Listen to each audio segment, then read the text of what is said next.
rock apes took place in 1966 at a site designated as Hill 868, which was situated in the central Quangnam province.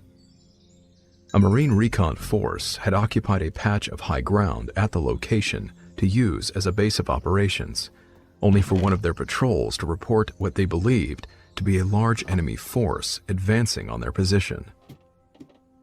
As their captain had given orders for the unit to prepare for an attack, a patrol he had dispatched only moments earlier came running back from the tree line, claiming they had been ambushed by a group of giant ape-like creatures and not Vietnamese soldiers.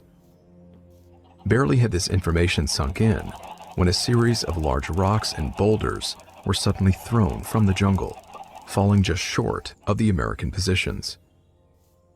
There were a series of loud cries and howls from the jungle, and then countless giant figures came running out of the trees, snarling and howling.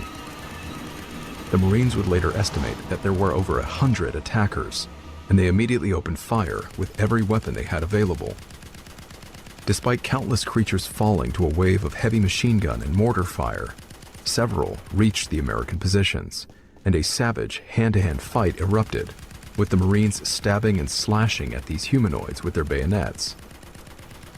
Eventually, the creatures were driven away, picking up the bodies of their fallen as they fled.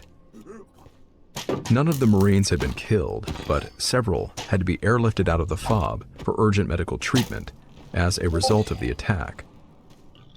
The Americans would dub the incident the Battle of Dong Den, and Hill 868 would be the scene of a further 2 more engagements with the creatures before they were apparently driven away for good.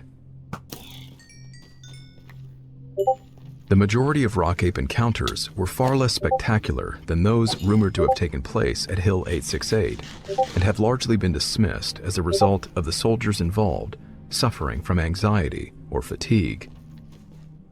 There are several species of monkey